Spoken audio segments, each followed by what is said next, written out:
ปล่อยท่าไปมันก็บ่นั่นดอกมันก็ กระดาษ มันก็บ่ได้ย่อยแห้งปานนั้นดอกปล่อยอันนี้ปล่อยท่าไปปล่อยแบบปล่อยปั่นไปบ่แม่นว่าจุ่มเวลาเลยท่ามันก็ติดไปแล้วลงนั่นแหละงานสีมันเป็นงานอะไรเฮ็ดหน้าบูดตึงๆใช่อยู่จนบ่ว่าวน้ำพี่น้อง สร้างเฮาบ่ว้าวนำทำกับบ่ปากบ่ว่าวน้ำชา โอ้ยเนาะบ่คำเฮ็ดได้ผู้เฮาจ้างเฮาก็อยากได้งามหั่นแหละ ผมงานก็ติแล้วเนาะมันก็เป็นเรื่องปกติแหละเนาะถ้าบ่อยากให้ติบ่อยากให้เว้าก็บ่มีบ่ต้องมาเฮ็ดติเท่านั้นแหละ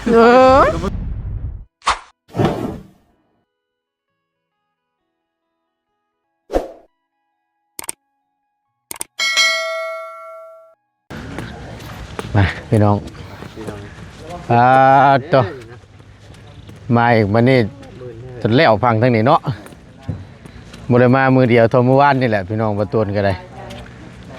เอากราบทักทายสบายดี FC ปัจจุบันทุกคนเด้อพี่น้องเด้อบ่ว่าสิอยู่ในและก็ต่างประเทศก็ยินดีต้อนรับเข้าสู่ช่องประธานป้องชาแนลคือเก่าเนาะพบเจอกันพี่น้องบรรยากาศฝนตกคือเก่าเนาะแต่ว่ามันก็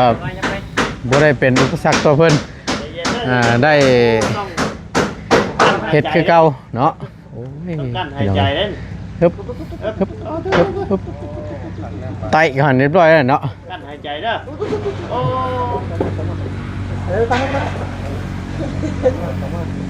กั้นหายใจแม่น้อยหนึ่งเนาะ ฮึบโอ้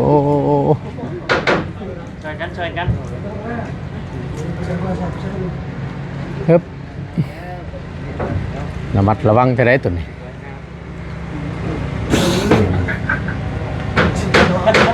บ่ฮอดครับ อ๋อบ่ฮอดครับ ยังอยู่10เซน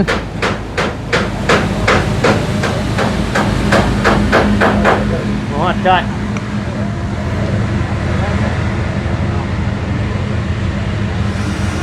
ช่องบางมงนี่ได้สับอันนี้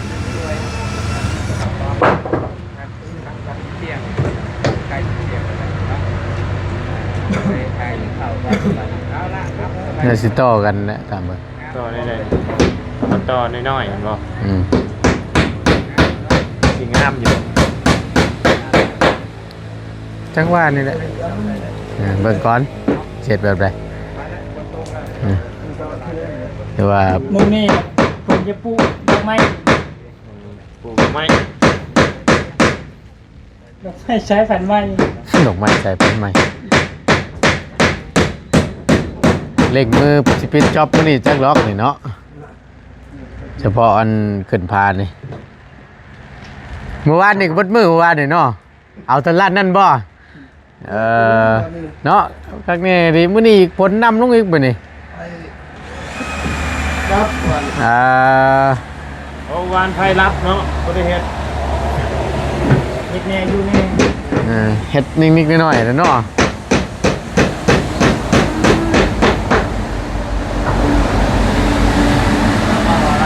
ฮะแม่นมาสิกลับบ้านมานี่ ก็ตุ้มเมื่อบ่ ยัง เดียวนี่แหละ บ่ทันได้เมื่อก่อนนะ ทางเมียโทรมา คนละว่าบ่ ฮะ ทางเมียโทรมาว่า ก็จังว่าแล้วอาจารย์นี่ เบิ่งน้ำกันนี่แหละ น่าเป็นห่วงเนาะ โอ้เฮ้ยสีลืมเบิ่งสีอันนี้ได้นี่ ว่าสิอันนั้นว่าสิ โอ้สีลูกติงแล้วนี่ฮะ จังว่าแล้วจานไหน แล้วก็หาขึ้นแล้วได้ มื้อใดสิขึ้นคอยก็ลงไปกันยังบ่ฮู้ว่า แล้วเพื่อนก่อน สิมีกำหนดสิได้ขึ้นมาหรือบ่ สบายดีอาจารย์ ทางไม่เฒ่าเพิ่น ไม่เท่าบ่สบาย แม่นบ่ โอ สบายนะ ้ยพี่น้องเนาะ เพิ่นบ่สบายนักบ่ แม่น ว่าแน่เลย อาการ โทรกัน อาการนะโอ้ยช่อยแน่นี่คนเจ็บไข้ AI มาให้จอยแน่ว่ะ จริงเลยสี ก็เห็นได้สีนี่ งามบ่อะไร งามเนาะ ประเด็นยังเชื่อสีเปลือกไข่บ่ สีสานม สีชานม สีชาไทยเด้ ม สานมโอ้คะแนนว่าอันนี้ละเอียดงามได้ แม่นกันเอาคัด คะแนนเอาคัดตัวนี้ให้มันละเอียดโอ้นี่มันสิเป็นออกแบบนี้เลย เกี้ยงแน่เนาะ โอ้คักเลยนี่สีนี่อัน งามเนาะได้เพื่อนมา เบาพ้นปัดป่าได้เลย เนี่ยเนาะ เสียกันไป งามเนาะ ใจสีสานุ่มเลย สีดีแรกๆว่าอย่างเอาสีแบบนั้น มัน ลองเปลี่ยน เปลี่ยนลงเบิ้งว่ะ มันคือกันพ่อเนาะ คือการพอง ามสี หากบ่มักแต่นี่ข่อยเนาะ แม่นมันบ่เกี่ยงเนาะ แต่ว่ามันมาโยนมันนี่เด้ อืม เกี่ยงดูปิ่งมันบ่เกี่ยงเด้ ต้อง ไม่เนื้ออ่อนนะนี่เขาทำมาเขาเฮ็ด มาพอเพิ่นมากิ่งมาลอกติมันได้บ่เกี่ยงปานนั้นเนาะ มันก็คุ้มคุยเด้ แม่เด้เบิกด้านดังก่อนพี่น้อง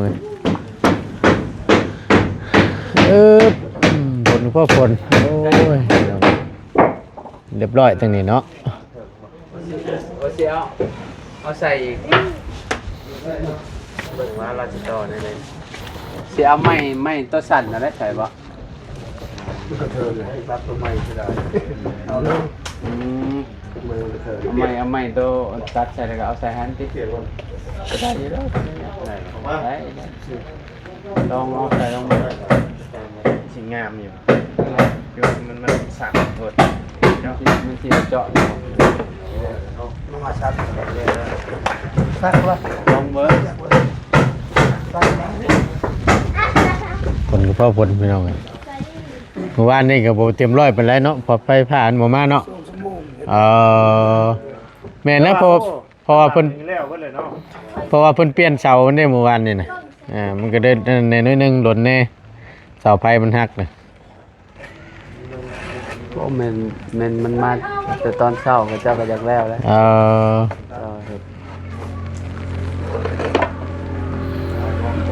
มืดเข่าแล้วได้บาทนี่เนาะมืดเข่าแล้วบาทนี่ งามรถงามเขาก็ปีเก่าเลย มันเมื่อเก่ากันหรอ เห็นว่าเคยว่าอยู่มืดเข่าเลยนี่ เมื่อเก่ากัน มืดสิแล้วน้ำในหันแหล้วขอสิว่านี่ มีสีตัดอยู่ มวยยังดอกพี่น้องไงมืดนี่มืดสิแอมพามันสิแล้วเด้ยับเข่าแล้ว ราคานี่เอาราคานี่เอาสีอื่นนี่ก็สิตัดไปอีกแบบนึงเด้ แบบเอาสีแจ่มๆนี่ ไม่เอาสีแบบว่าแบบเป็นสีน้ำเงินบ่แบบนี้นะ หรือว่าสีคือนี่บอกนี่คือ มันสิยากอยู่บางช่วงนี่แหละพี่น้องขึ้นไปทันกับวับขึ้นแล้วก็สิเป็นยากอยู่เทิงในน้อยนึง สีนี่แหละมันจะบ่ตายไง เจ้ยกัน เอาไม้แล้วก็ดูไปโดนๆสีจางเข่าจางเข่าตายสีตายไง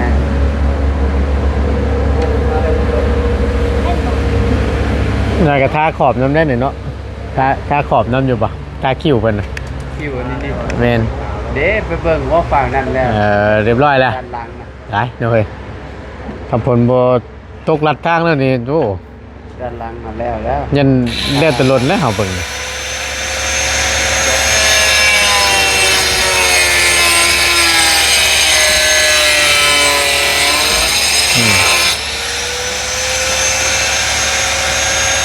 แต่เพิ่นว่าได้ศาสตราจารย์เรื่อง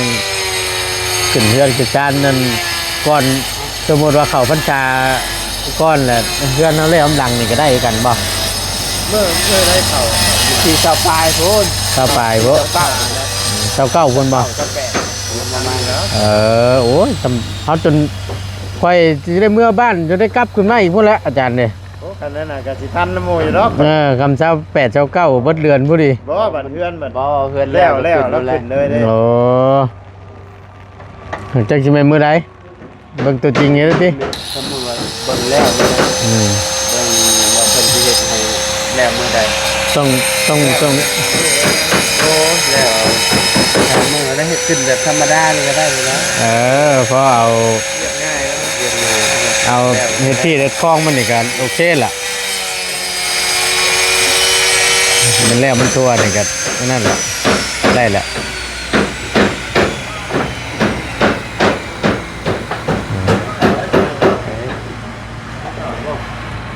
ผู้ดีกระเทินเนาะเราก็ได้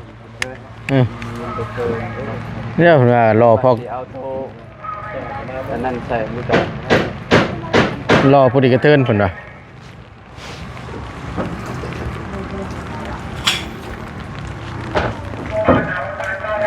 เทิน น้อยหนึง จะมันตัวนั้นมันเศษอันนั้นบ่เศษก็เลยจับไปเลยแบบ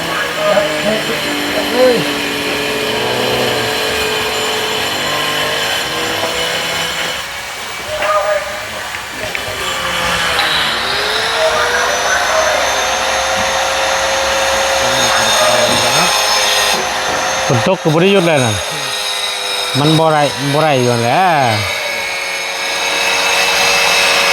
ติดเตอร์ไม่คาตลา เดี๋ยวจะกลับ มีจับหนึ่งมีหันจับหนึ่งเอาขึ้นไปหันจอ อืม มีนี่จังนั้นเนี่ยมีนี่จับหนึ่งบอกจับปลายหรือจะ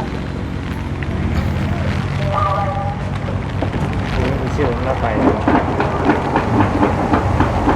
เดี๋ยวเบิ่งทางลมกันจังหน่อยหนึงเดี๋ยวจะไปขึ้นเบิ่งด้านในเดี๋ยวจะไปขึ้นเบิ่งเทิงพี่น้องอ๋อลมแฮงด้วยมื้อนี้เนาะ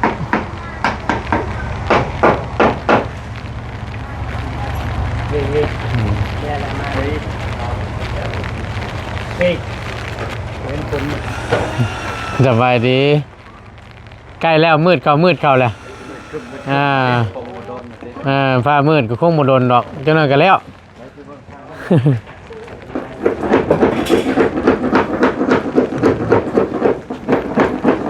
เบิ่งอ้อมกันเนาะพี่น้อง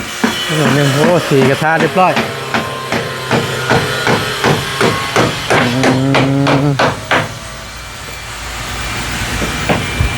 เรียบร้อยแล้วเนาะอาจารย์เนาะถ้าเราก็จะได้ทาคิ้วน้ำเนี้ยเนาะ นี่คิวนี่เป็นยังบริษัท ตัวนี้ ทาแล้ว ตัวนี้ทาแล้วตัวนี้เนาะเก็บไปที่ละข้างมันหมอกบ่อนสีเพิ่นตึกเป็น นี่แต่บันแล้วให้คนเสร็จ แต่เพิ่นคัดให้บ่เลยเลย ได้มันก็โอเคแล้วน้ำมีงานตังอ๋อสี สีติดอันนั้นคือหลายแต่ สีออกอยู่บ้านตาสีย่อยใช่ไหม โอ้มึงในคิวมันกะ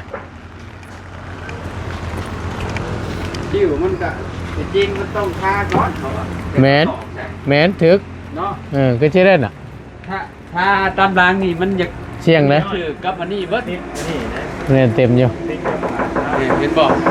ติดกับไม้พาชลามันสีขาวแบบว่ามันเช็ดบ่ออกเลย แมน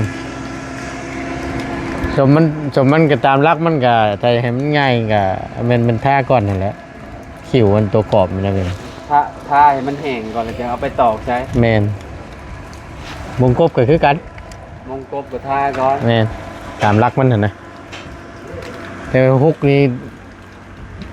จะได้เปลืองเงินเทนเนอร์อีกได้นี่ เป็นเนื้อเสร็จออกแล้ว เทนเนอร์มาชุบ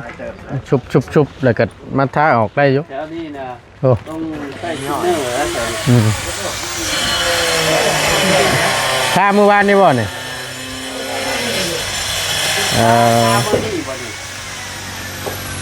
เพิ่นว่าคิว นี่ นี่ถามแล้วนี่สีนี่ถ้าเมื่อใดนี่ถ้าเมื่อวานนี่บ่ อันตัวนี้ทามานี่บ่ สีขาวนี่ถ้ามื่อนี่บ่ โอ้มันแห้งนี่มันเจ็ดออกบ่ได้แล้วนี่ ย่อยใส่ฟ้าสลาเสร็จ บ่มัน ติด บ่แต่มันติดเสร็จออกแล้วว่าบ่เสร็จออกบ่ได้เลยนี่เต็มอยู่ โอ้ยคำบ่เพิ่นเว้าถึงนะตันสีนี่ถ้าเฮ็ดงามมาเบิดแล้วสีย่อยใส่นี่ปั้นขี้นกบ่ล่ะสิได้รถ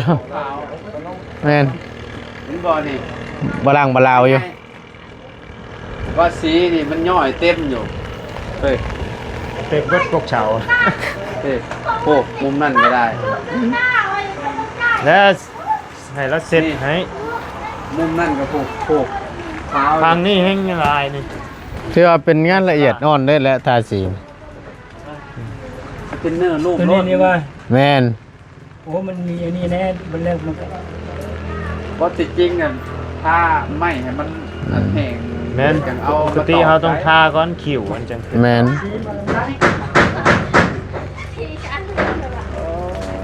มันก็สีมามันหลังแล้วอ่ะ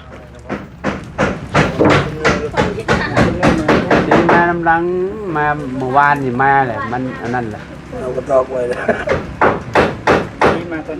นั้นเป็นเท่ง โอ้มามหลังแบบมัน ตอนเช้า คอยท่าดีแล้วจังสิได้ แม่น เวลาทาเขาต้องทากระดาษห้องคอยนะคอยทาไปงานละเอียดได้ทาสี ทารวบๆแบบบ่ได้แล้วมันอันนั้นก็ เรา นั่นก็เบิ่งนะเบิ่งนั่นก็ได้ บ่เราก็บ่ช่างเจ้าไว้ในเนาะแบบว่าเราตีคิ้วตีหยังแล้วก็เอาสีมาก่อนเด้อข่อยสิทาอันนี้เวลาขึ้นไม้ฟ้าโซล่าแล้วมันจังสิบ่ติดนี่นะแล้วเฮาก็สิได้จัดแจงมาให้ บ่ได้บอกเด้อ อ บ่ได้ยังบ่ได้ตีว่า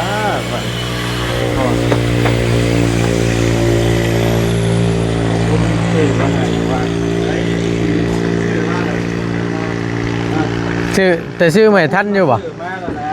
ซื้อมาแล้ว เราเพิ่นบ่ทาบ่ ถ้าก็คอยทาไปมันก็บ่นั่นดอกมันก็ กระดาษ มันก็บ่ได้ย่อยแห้งปานนั้นดอกคอยอันนี้คอยทาไปคอยแบบคอยปั่นไปโมเมนต์ว่าจุ่มเวลาเลยทามันก็ ติดไปแล้ว หน่อยลงแล้วงานสีมันเป็นงานละเอียดอยู่แล้ว แน่นอน มันคือครับถ้าใส่กระพนแล้วมันก็บ่ว่านนี่พวก เป็นตากอยู่เซ่น ไปตากคนอยู่ว่านบ่เอาเข้ามันก็นั่นหมดเลย เป็นตุ่ม ปูตัวนั้นน่ะตัวนั้นเอาไปเอาอยู่พุ่นน่ะ แม่นบ่น่ะ ต้องอันนั้นเลย พอละเอียดใหญ่เพิ่นแก้เนี่ยทำงานเนาะเป็นเย็นแสบป้าเนาะลงข้าง นอนพักแบบนี้ เทรนเนอร์ก็เพิ่นแล้วมันจะ สีตัวนี้มันอยากตายนี่เนาะมันบ่อยาก แม่นมันถือคนเด้ มันบุกคือตัวนั้น คนมัน เท ถือ อยู่ เด้ มันถือคนน่ะสีมันอยากซีด ยังอยู่บ่สีฮะบ่บุญเพิ่งน่ะยังอยู่บ่สีนี่มันอันนี้บ่เลยเด้ ซีดเนาะ มันซีด คนนะ มันถือคนมันซีดเด้ บาทมันเป็นการ ฮะ มันต้องยังมีบาทเป็นการ บ้านข่อยอยู่รถถูกรถบ่บุญบ้านป่าเอ้ยบุญสารวัตร บาทคือว่าเข้ามาแล้วเหมือนกัน บ่ข่อยเอาไปเปลี่ยนเด้ เราไปเปลี่ยนเนาะ ข่อยเอาไปเปลี่ยนบ้านห้อง บ่ถือกันบ่ เปลี่ยนใหม่เด้มัน เมียโทรมาแล้วพระเจ้า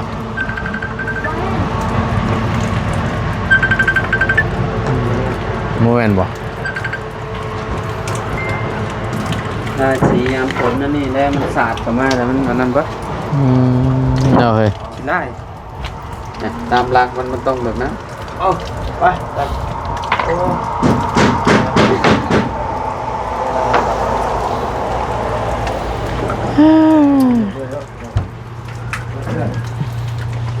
มันก็นั่นแหละเนาะ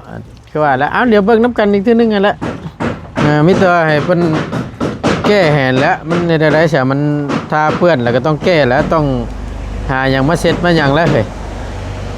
ถ้าพาไว้ลูกเลขนี่ก็มันก็บ่งามแล้วทั้งสีทั้งสีทั้งปลานะมาแล้วอาจารย์เนี่ย ร้านนั้นเสร็จแล้วบ่เสร็จบ่ได้ เก็บรายละเอียด เพิ่งน่ะมันต้องเสร็จก่อนเลย แม่น พระเจ้าแล้วก่อน ไม่เตอแล้วแหละเพิ่นจัดการให้ จะดีแล้วมันต้องเสร็จแล้วบ่เสร็จบ่ได้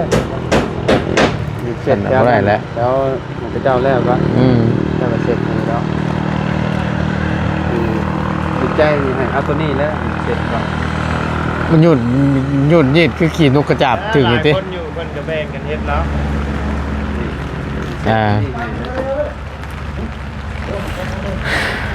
ทินเนอร์ชื่อมากว่านี่ก็ต้อง เทนเนอร์แล้วรูปออกเนาะอยู่ในนี่ก็มีบ่เบิ่งค่ะ นี่บ่ท่าอยู่นี่บ่เมื่อวานนี่น่ะ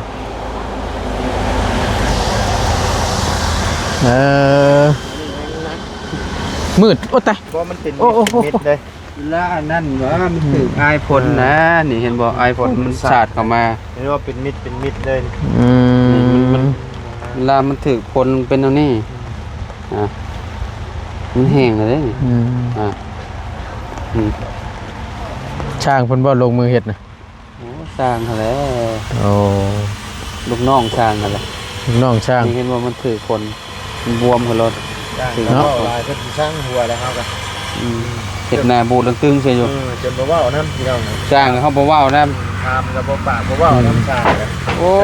ยเนาะ บ่คำเฮ็ดได้ผู้เฮาจ้างเฮาก็อยากได้งามหั่นแหละ บ่งามกะติแล้วเนาะ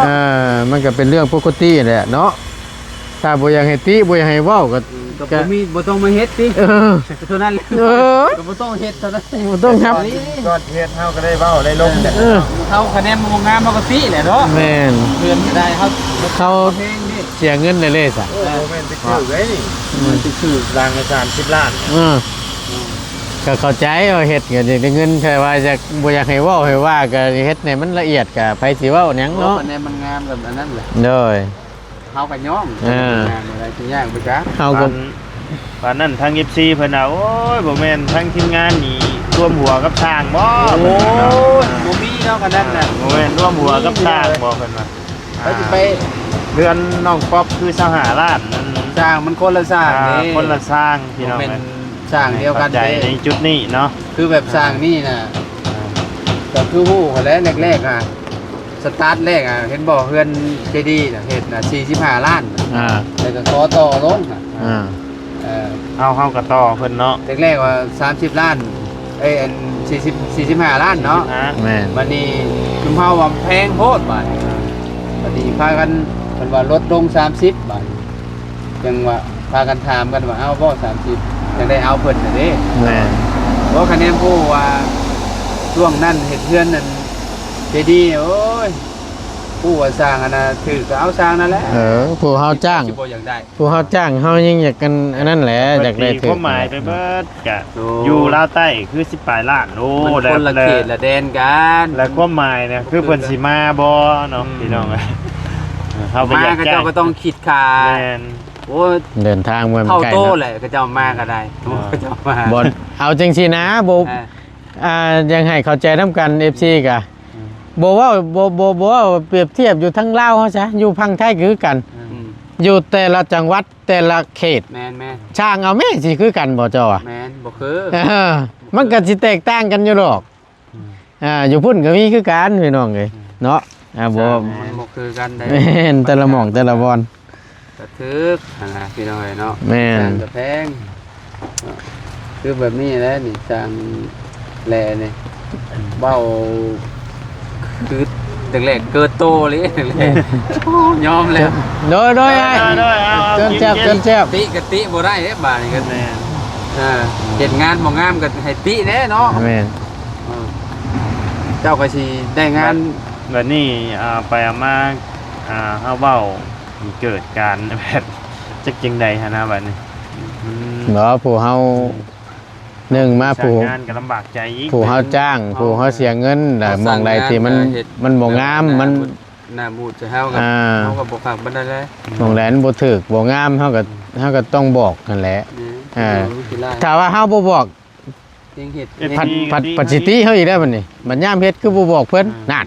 อ่า แนวนั้นเด้อาจารย์ ช่วงเฮ็ดน่ะดีแล้วเฮาบอกนะ สิไปตรงน้องนั้นได แล้วพูนบ่อัน มาเฮ็ดแล้วไปมาติให้แก้นู่นแก้นั่นว่าแล้ว ที่ตอนนี้แล้วเนาะ ก็ ช่วงก็เจ้าเฮ็ดเนาะ แม่นถึกเฮ็ดได้ซะเนาะมันก็ตามหลักมันก็จังซี่แหละเฮาก็บ่แม่นสิว่าอยากจุกจิกจู้จี้ปานนั้นเนาะแต่เฮ็ดแบบว่าอันนั้น งามเฮาก็ว่างามมันก็ แม่ บ่ น ดีดอก อ่า คือทาสีแล้วหามัน มัน น้อยเฮาก็ให้ มองได้มันนิดๆหน่อยๆเฮาก็บ่ได้บ้าเนาะ แม่นนิดๆหน่อยก็บ่ได้ว่าแต่ว่าคันว่ามันย่อยหลายเลยก็ห่วยเนมไปเห็นบ่มันขาวซำขี้นกเลยเนาะ เอาจาก เอาไป จากงามๆแล้วมาถึกนี่เนี่ยเรียบร้อยแล้วแหละ แม่นเฮาเด้ฮะเนมไปมันก็เห็นอยู่เห็นบ่ บ่ล้างบ่ลาวเลยแหละ บ่ด่างบ่ดาอยู่ แต่เนี่ยมามันละเอียดมันย่อยจักหน่อยก็บ่เป็นหยังดอกนั่นน่ะ แม่น อันนี้แนมไปว่าเห็นได้ผม บ่ฮู้สิเมื่อได้หรือบ่นี่ผลกัน เนาะ เห็ เอ้ย นแบบ นี่แหละ เห็นชัดเจนเลยค่ะนะพี่น้อยนะเฮาก็เลยว่าบอกจะบอกเพิ่นแหน่ให้เพิ่นเวลาเพิ่นเฮ็ดแล้วบ่เลยคิดว่าเพิ่นจะสิมาอันนี้ให้แต่สีนี่คือกันนี่เห็นบ่มันอยู่แบบนี้นะ อืม มันถึงน้ำถึงหยังฝนตกตลอดเลยบาดมันลดโอ้ย มันก็เกิด จากสีงามก็กลายเป็นสีขี้ร้าย โอ้คันงานเลยคืออยู่ไทยนี่เอาไปเฮ็ดนี่เพิ่นชื่อเครื่องให้แล้วนี่คันเฮ็ดบ่ เจ้าหับผิดชอบแล้วติ เจ้ารับผิดชอบชื่อเองบ่ได้ เออง านเหรอ น่ะเนาะอันปองเนาะ หน้ามันเข่าเลย เออ คันงานแก้นี่จะต้องได้ชื่อให้เพิ่นชื่อมาแก้ให้เพิ่นได้บ่แม่นว่าเฮาชื่อมาให้แก้ได้ อื แต่ ม ว่านี่คือแบบว่า คนก็ตกบดคืนบด เค เว้น ย เนาะ เหตุงานน้ำกันร่วมงานน้ำกันเนาะกับบ่อยากเว้าหลายพี่น้อง กันเองเพิ่นผัดที่แล้วนี่เอาจังว่าน้ำกันเดี๋ยวเบิ่งน้ำกันอีกเทื่อนึงเนาะไปอยู่ดีมีแฮงอาจารย์เด้อล่ำลาแล้วเฮา สบายดีเด้อ สบายดีไปเนาะ